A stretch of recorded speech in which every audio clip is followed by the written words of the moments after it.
I watched as our party lost their way and not surprisingly, lost the majority in 2006. But then I had the great privilege of being a part of a renewed Republican conference. And I was part of the leadership team that retired Nancy Pelosi as Speaker of the House in 2010.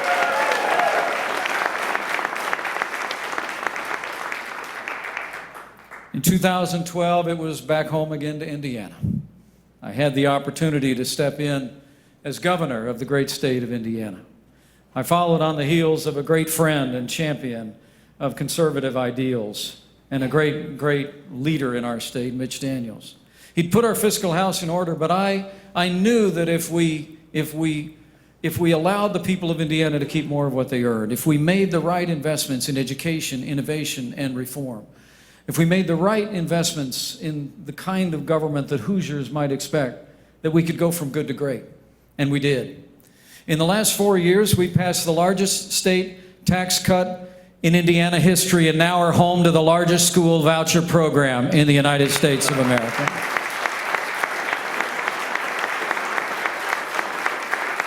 Unemployment in Indiana was over 8% when I became governor, and it's below 5% today. Hoosier businesses, large and small, have created more than 150,000 net new jobs. And here in our bicentennial year in my state, we have more Hoosiers going to work than ever before in the 200-year history of the state of Indiana. But that's what strong Republican leadership gets you. And that's exactly the kind of strong Republican leadership that Donald Trump will bring to the White House.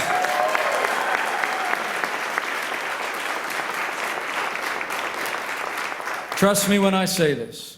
When we come together as a party and a people, we re-elect strong conservative majorities in the House and the Senate, and elect this good man as the 45th President of the United States, I know in my heart of hearts we will make America great again, at home and abroad.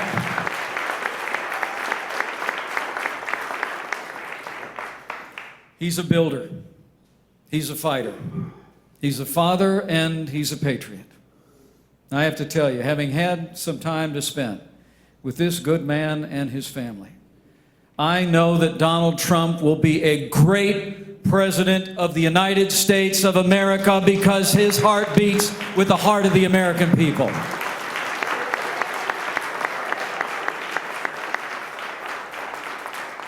I honestly believe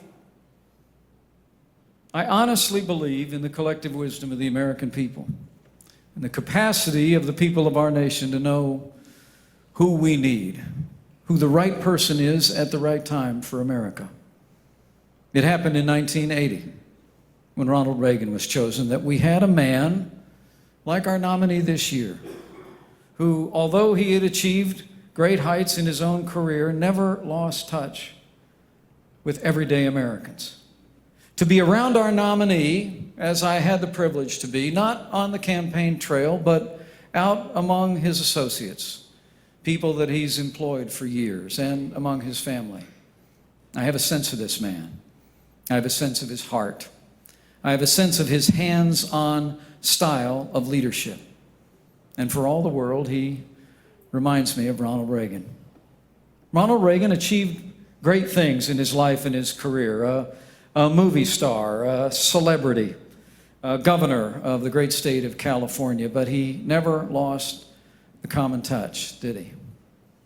One of my most cherished speeches of Ronald Reagan was his farewell address in the Oval Office. In fact, he talked about being in a motorcade. And I can report to you today here at the ACU, I came over on my first trip in a motorcade today.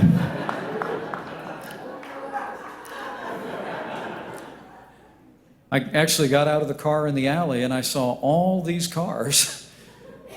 And I turned to the security official and I said, "Are they all with us?" So welcome to our world, dear. But I'll never forget those words, and I'll paraphrase them if you'll forgive me. In the Oval Office when Ronald Reagan talked about speeding by and seeing everyday Americans waving how in his heart of heart, even after 8 years that literally transformed our nation and transformed the world, Ronald Reagan spoke about how he wanted just to reach out and touch the people that were waving along the roadsides, because that's where his heart was at. And I submit to you today, having gotten to know this good man who is our nominee, Donald Trump may have achieved great heights in business and industry and in the world of entertainment, but his heart is with everyday Americans, and he will fight every day to strengthen this nation and bring America back. So the time has come for us to come together. Primaries are over. It was a big stage up there with a lot of extraordinarily talented men and women. But I say to my fellow conservatives today, it's time for us to come together. Time for us to come together around this good man and re-electing Republican majorities in the House and the Senate, because this is no ordinary time in the life of our nation. The truth of the matter is the agenda of Barack Obama and Hillary Clinton has weakened America's place in the world and stifled our nation's economy. And so we must decide here and now that Hillary Clinton will never become president of the United States of America.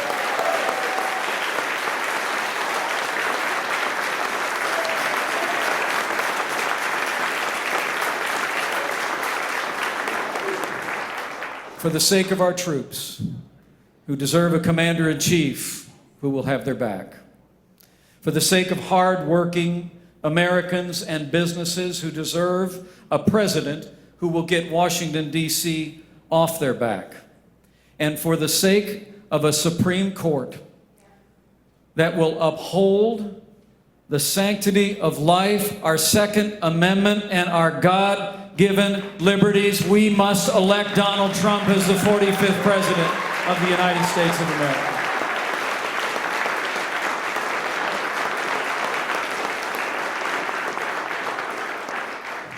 And we must be confident. With this, I'll close. We must be confident in the choice the American people will make and have made. I got a chance to meet Ronald Reagan in 1988 when I was preparing to lose my first campaign for Congress. We went to the White House. You can probably Google it online and find a picture of someone who looks alarmingly like my son sitting next to Ronald Reagan. We were waiting anxiously. Karen and I were in the East Room with a short line of candidates, waiting for the photo op with the president. They'd handed me a card about what to say, something about we needed a bridge or we needed a road or something about Indiana that we could put in a press release. And I turned to that young lady over there and I said, you know, this man is the reason why I became a Republican. And I just would like to say something from my heart. And my wife, as she always does, says, just tell him what's on your heart. So I sat down. It's in the Blue Room. I sat down across from the president. For all the world, I felt like I was talking to Mount Rushmore. I was a little nervous. But I collected myself, and the president graciously asked as the cameras were clicking, he said, Mike, how's the campaign going? And I said, well, it's going fine, but I got something I'd like to say. And he said, well, say it. And I said, Mr. President, I would just like to thank you for everything you've done for this country and everything you've done to encourage my generation of Americans to believe in this country again. And for all the world, for the rest of my life, I will believe in that moment that the 40th President of the United States of America blushed and said, well, that's a very nice thing of you to say.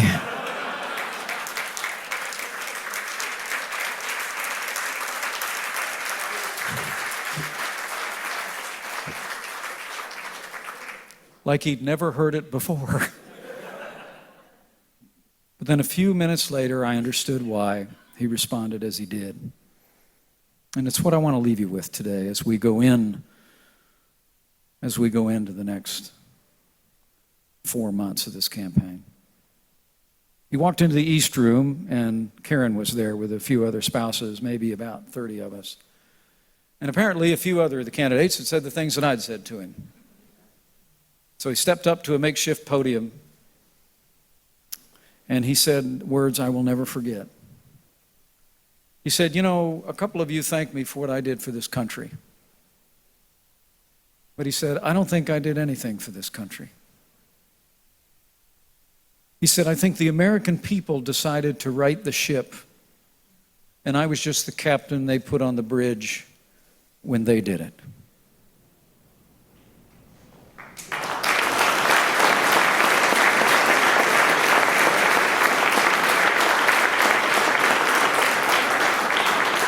What I saw there was extraordinary humility. What I saw there was an unshakable faith in the capacity of the American people to achieve greatness and astound the world. And what I saw there in the East Room at the White House, I promise you, I hear it and I see it in the man who I believe will be the next president of the United States. He loves this country. He believes in the American people and their boundless potential. He is unintimidated by the world, but he is in awe of the people of this country.